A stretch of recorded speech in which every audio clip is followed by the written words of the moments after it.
शनाया, शनाया तुझे टँट्रम्स बास झाल्या.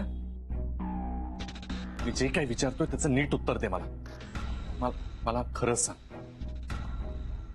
या सगळ्या मागे तुझा काही हात नाहीये ना? नाही यार, नाहीये. किती वेळा सांगू तुला नो. आणि यारी, या सगळ्याचा विचार करण्यापेक्षा ना थिंक अबाउट आपण ह्या जॉब मधनं कसे बाहेर पडू ते. यार मला तर काही सुचत नाहीये. राधिका शुद्धीवर आल्याशिवाय आता काही होणार नाहीये. हे जे काही शुक्ल कष्ट लागले ना आपल्या दोघांच्या मागे. हो शुक्ला नाही म्हणजे आपल्या मागे हे जे काही वाईट साईड सगळं चाललंय ना, सोड तू तुझं काम कर ना. तेच करते. रघु, हा सर. ते गेले का पोलीस? गेले ना, मला विचारपूस केली आणि डायरेक्ट आपल्या मोठ्या फॅक्टरीलाच गेलेत ते. बरं ठीक आहे. आनंद सरांना सांग मी हॉस्पिटलला जातोय म्हणून. हो सर.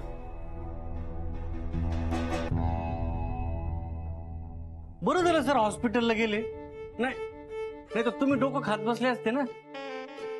गजानन महाराज, आता तरी सद्बुद्धी दे रे सरांना. इडियट रघु, मला काही कळत नाही का ह्याचं टॉन्टिंग. यार ह्याला मारू पण शकत नाही, इन्सल्ट पण करू शकत नाही. यार ती राधिका आता लवकर शुद्धीवर येऊ दे. आय होप माझं नाव नको घ्यायला. प्लीज गॉड, तिला लवकर बरं कर आणि पुट सम सेन्स इन हर, म्हणजे ती माझं नाव घेणार नाही.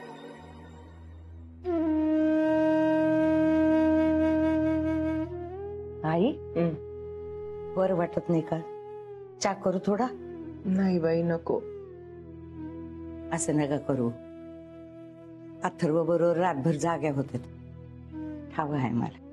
थोडासा चा कर. चा घ्या, बरं वाटेल. हा, काही खाऊ पिऊ वाटे ना. तेव्हा राधिकाला बरं वाटत नाही तर घास नाही जाणार माझ्या तोंड. ती शुद्धीवर आली की बरं वाटेल. येणार होत्या शुद्धीवर आई. नका काळजी करू. ह्याच्यापेक्षा मोठी मोठी संकट पार करून गेले ते. येणार शुद्धीवर. आम्हालाही तसंच वाटलं होतं ग, पण पहा बरं 3-4 दिवस झाले अजूनही शुद्धीवर आली नाही. पण जोपर माझी राधिका शुद्धीवर येत नाही, डॉक्टरही काही सांगू शकत नाही म्हणते. आई, डॉक्टर लई चांगले आहेत. ती ताईला शुद्धीवर येऊ दे. बघा कसे खणखणीत बरं करतात त्यांना ते. एक गोष्ट बोलू काय, सिद्धिविनायकाला नवस केलाय. माझ्या ताईला बरं वाटू दे. पायी पायी चालत तुझ्या दर्शनाला येईन. बाई बकुळा, आपण सर्व कोणच्या देवाला नमस बोललोय नाही. आपल्या राधिकाला बरं कर, बरं कर. पण पहा बरं, कोणत्या देवाला दया येत नाही राधिकाची. मी म्हटलं 21 गणपती करेन, पण का माझ्या अंगातलं बळच निघून गेलं. असा अवसान घात करून घेऊनच उठा. नवस बोललायचा नव. अहो, तो विघ्न आणतो तशी विघ्न तोच दूर करतो. बघा, बरं वाटेल ताईला. श्रद्धा ठेवा त्याची. बघा, बाप्पाला पाझर फुटतो का नाही. ताई आपल्या शुद्धीवर येणार आहे.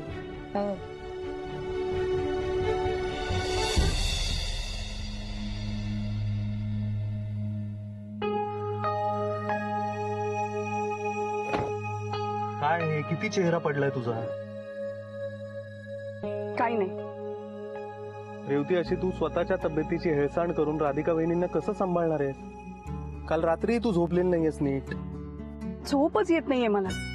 सारखा राधिकाचा चेहरा डोळ्यासमोर येतो. आता तोच विचार करून काही होणार आहे का? स्वतःला त्रास होणार बस. सुबोध, राधिका कोमामध्ये असताना मला कशी झोप येऊ शकते? शनायाचा इतका राग येतोय ना मला. असं वाटतं जावं आणि 2 लगावून द्याव्यात तिला. आज तिच्यामुळे राधिका हॉस्पिटलमध्ये. हो, पण ती मुलगी मूर्ख आहे हे माहितीये ना तुला. मूर्खपणा आणि दुष्टपणा ह्याच्यात काहीतरी फरक असतो की नाही? हे बघ, या सगळ्या परिस्थितीत तुम्ही तिला भाव देऊ नका. आणि चांगल्या लोकांचं नेहमी चांगलंच होतं. हे आपल्या मनाची समजूत असते. तसं असतं ना तर चांगल्या माणसांवर कधी अन्यायच झाला नसता, त्रासच भोगावा लागला नसता त्यांना कधी. परत तेच. अगं, तुम्ही तिच्या नावाने इथे शंख करताय आणि ती तिकडे मजेत आहे. माझं फक्त म्हणणं एवढंच आहे की आपण कुठल्याही परिस्थितीत पॉझिटिव्ह राहू. म्हणजे कुठल्याही परिस्थितीला आपल्याला सहज तोंड देता येतं. हे असं म्हटलं की झालं. आता ह्यावर विश्वास ठेवण्यापलीकडे आपल्या हातात आणखीन काही आहे? हो, पण राधिका वहिनींच्या चांगुलपणावर तरी विश्वास आहे ना तुझा? ठेवती त्या नक्की बऱ्या होती. निघायचं आपण?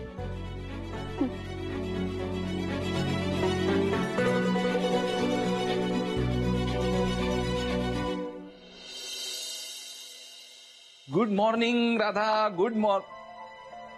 सॉरी आय नो हॉस्पिटल आहे, मी नाही मोठ्याने बोलणार. सॉरी.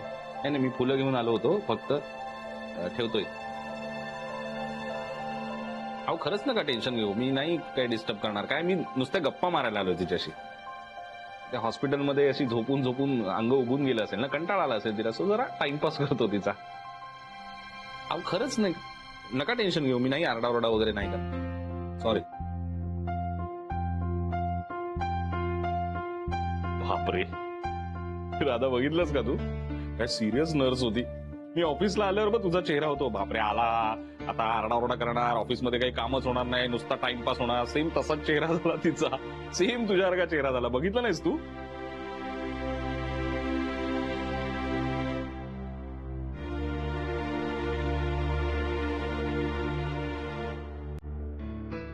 ए राधा, हे बघ ना, अगं एकदा डोळे उघडून बघ तरी, किती छान फुलं आणलीत मी तुझ्यासाठी. काय छान, तुला आवडतात नाही वासाची फुलं?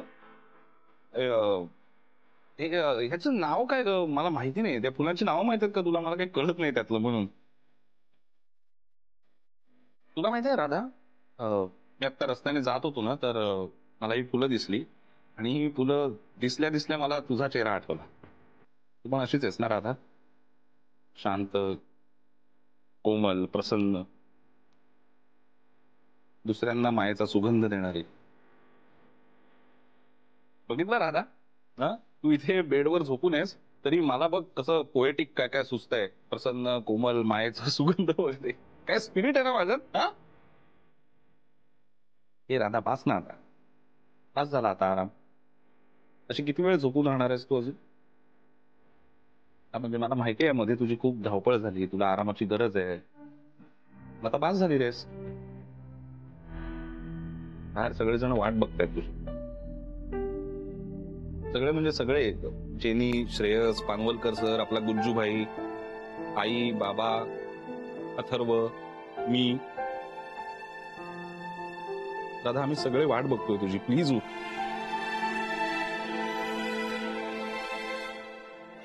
हे राधा, याला काही अर्थ नाहीये. मी तुझ्या हाकेला प्रत्येक वेळेला धावून आलोय ना, अमेरिकेवरून पण धावून आलोय, आणि मी इथे बाजूला बसून तुला हाका मारतोय, तू ओ सुद्धा देत नाहीस यार.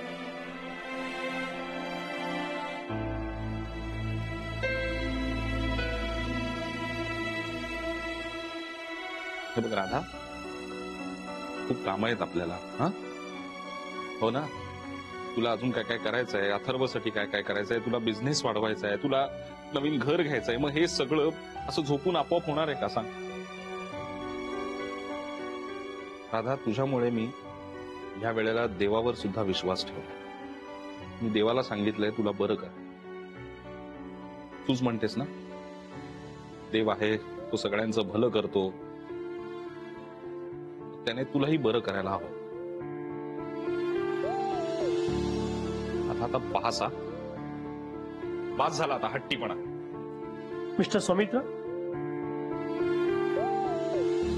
सॉरी डॉक्टर, पण बाहेर जा, मला मॅडम पासायचं आहे. हो सॉरी.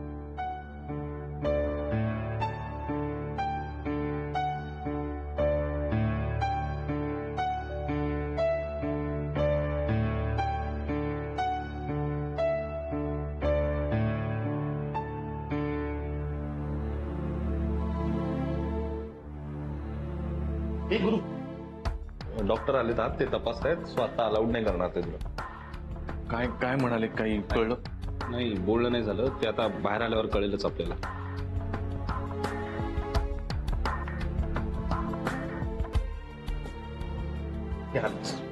डॉक्टर, काय काय डेव्हलपमेंट, कशी आहे आता ती? शी इज स्टेबल, पण त्या अजूनही कोमात आहे.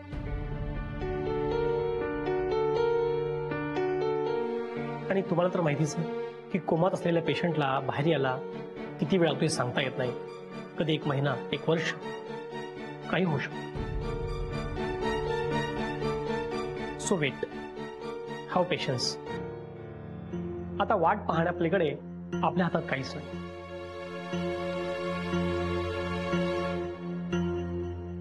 यार असं कसं म्हणू शकतात यार?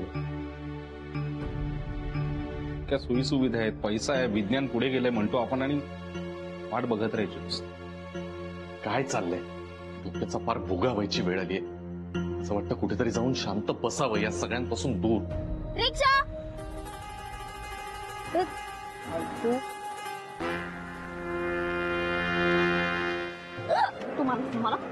तू मारलंस ना? तुझ्यामुळे ऍक्सिडेंट झाला ना माझा. शन्या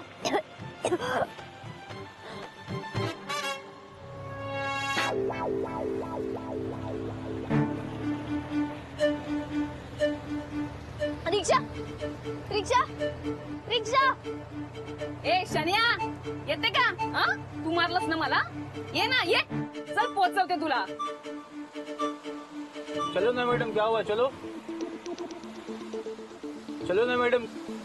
हा हा हा.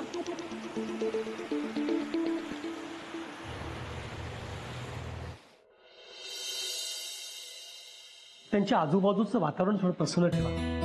तसं मी नर्सला सांगितलेलंच आहे औषधं कशी घ्यायची ते. पण तुम्ही थोडं अलर्ट राहा. काही लागलं तर इथे तुम्ही थांबा. Yes doctor, thank you. सौमित्र, मी काय म्हणतो, तू घरी जाऊन ये जरा, फ्रेश हो. मी आहे. अरे नाही गुरु, उलट मीच तुला सांगणार होतो की तू जा, फ्रेश हो, मी आहे इथे. मी थांबतो इथे, तू जाऊन ये. बराच वेळचा उभा तू जाऊन ये ना, मी थांबतो. अरे नाही खरंच गुरु, मी थांबतो. काही लागलं तर मला. अरे मी आहे ना, माझी बायको आहे. इथे थांबणं माझं कर्तव्य, माझी जबाबदारी. अरे लवकर कळली रे तुला तुझी जबाबदारी. काळजी काय फक्त तुलाच वाटते का? वाटलंच मला, वाटलंच. अजून बोलला कसा नाहीस तू? तुझी काळजी, माझी काळजी. म्हणजे हा जो काही तुझा चांगुलपणाचा मुखवटा आहे तो गळून पडला ना लगेच. बघ, मला तसं म्हणायचं नव्हतं. मग कसं म्हणायचं होतं गुरु? संशय घेतोयस माझ्यावर? अरे नाही बाबा, नाही. सोड ना गुरु, सोड ना, सोड. पण तुझी राधाबद्दलची जी काही जाणीव आहे ना ती खरी असू दे बाबा.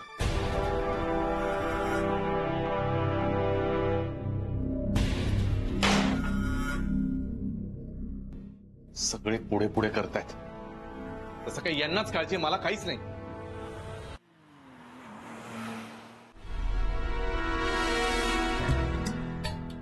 काय वेळ आलीये माझ्यावर. आधीच काय कमी व्याप होते, त्याच्यात आता ही राधिका सुद्धा. काय अवस्था झाली तिची. माझं ऑफिसचं सगळं पेंडिंगच राहिलंय. कसा जाणार आहे मी पुढे? कशी होणार माझी प्रगती? गेल्या काही दिवसात इतकं काही घडून गेलं ना की आता खरंच कळत नाही या पुढे काय होणार. लंदन के कॉन्फ्रेंस के बाद मुझे टेक्निकल कोलैबोरेशन के सिलसिले में जर्मनी जाना होगा जी. वहाँ मुझे काफी वक्त लगने वाला है, इसलिए मैंने तुम्हारे नाम ये पावर ऑफ अटॉर्नी बनवाई है. इससे तुम मदन चोपड़ा की तरह कंपनी के हक में कोई भी फैसला कर सकते हो. तूने मुझे पावर ऑफ अटॉर्नी नहीं, अपनी तकदीर का वो कोरा पन्ना दे दिया है जिस पर मैं जब चाहूं तेरी बर्बादी का इतिहास लिख सकता हूँ. विकी साहब, आप पावर ऑफ अटॉर्नी का गलत इस्तेमाल कर रहे हैं. Mister Desai, power of attorney. या राधिकाने जर पॉवर ऑफ अटर्नी मला दिली ना तर ती कशी ती तर कोमात आहे ना, बेशुद्ध. विकी साहब, आप पावर ऑफ अटॉर्नी का गलत इस्तेमाल कर रहे हैं. मिस्टर देसाई. हा, पण डुप्लिकेट सहीनं हे काम होऊ शकतं. आता तिची सही कोण करणार? लहानपणापासून मला सवय आहे. मी एकदा कुणाची सही बघितली ना की हुबेहूब तशीच सही काढू शकतो. राधिकाच्या सहीसारखी हुबेहूब सही केडीच करू शकतो. एकदा का केड्याने राधिकासारखी सही केली की ऑफिसमध्ये राधिका परत येईपर्यंत सगळी सूत्र मी हातात घेईन. या आनंद सारख्या फालतू लोकांना बरोबर त्यांची जागा दाखवून देईन. आता बस माझ्याकडे तो लीगल कागद एकदा आला पाहिजे, राधिकाच्या सहीचा, पॉवर ऑफ अटर्नीचा. केड्यालाच फोन करतो.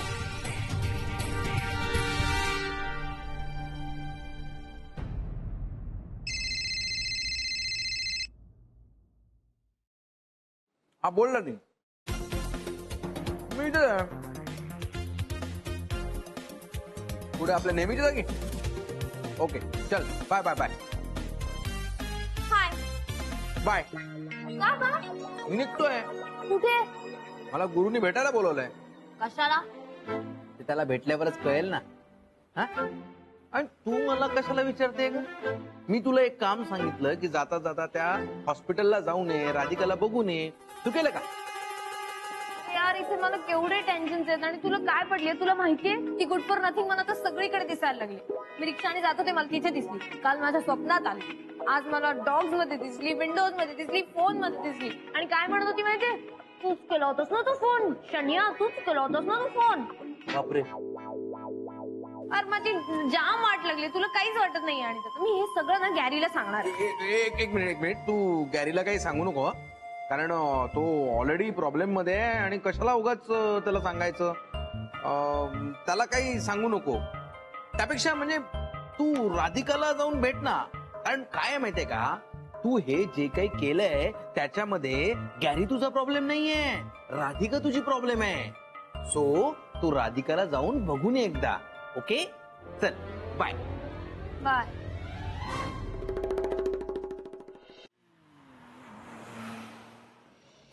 अरे वा, मला माहित नव्हतं काही प्लॅन आहे म्हणून. मागं ना मला.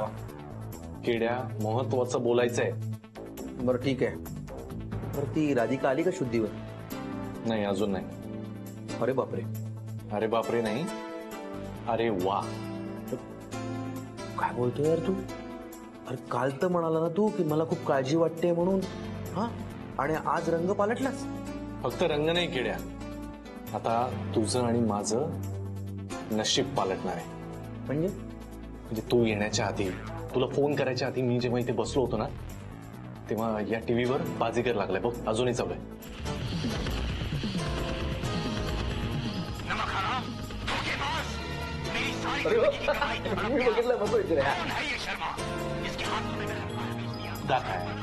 त्यातला तो सीन आठवतोय ज्याच्यामध्ये Shahrukh Khan power of attorney त्याच्या नावावर करून घेतो, आठवतोय? हा बस तीच आयडिया. पॉवर ऑफ अटर्नी राधिकाची एक सही करून मी माझ्या नावावर करून घेतली की कंपनीचा नवीन मालक गुरुनाथ सुभेदार. सही है यार, सही है, पर तेरे पास सही नहीं है. हा? अरे म्हणजे राधिकाची सहीच नसेल तर पॉवर ऑफ अटर्नी मिळणार कशी? तिची सही कुठून आणणार आहेस तू? तू करणार. मी? अरे तूच म्हणाला होतास ना मला त्या मुलासमोर की अशा सह्या बिया करत जाऊ नकोस, नाही तर जेलमध्ये जाशील म्हणून. आणि तू म्हणाला होतास की जेलमध्ये गेलास तरी जेलरची खोटी सही करून तू बाहेर पडशील. जेलमध्ये गेलो जरी ना तरी खोटी सही जेलरची करून सुटून येईल मी.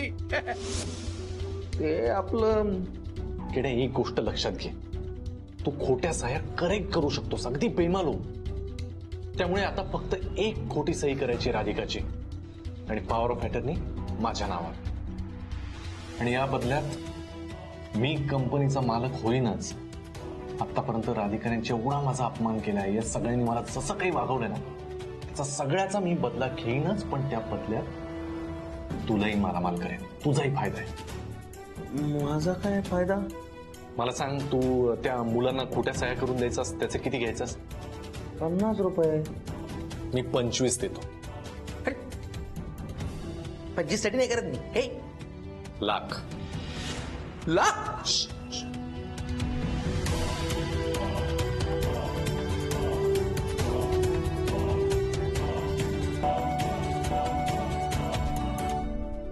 किड्या, एका सहीचे 25 लाख रुपये देईन मी तुला. हे बघ, साधी गोष्ट आहे. राधिकाची खोटी सही करून पॉवर ऑफ अटर्नी एकदा माझ्या नावावर झाली ना की कंपनीमध्ये मी माझी गमावलेली जागा परत मिळवेन. या सगळ्या लोकांनी आणि राधिकाने मला जे काही छळलंय, माझा पदोपदी जो काही अपमान केला ना, त्याचा मी बदला घेईनच. पण या बदल्यामध्ये तुझाही फायदा करून देईन ना मी. किड्या, जस्ट इमॅजिन, आतापर्यंत तू ज्यांच्याकडून पैसे उधार घेतलेस ते सगळं फेडू शकशील. आता यापुढे तुला कोणाच्याही समोर पैशांसाठी हात नाही पसरावे लागणार. एक सही 25 लाख.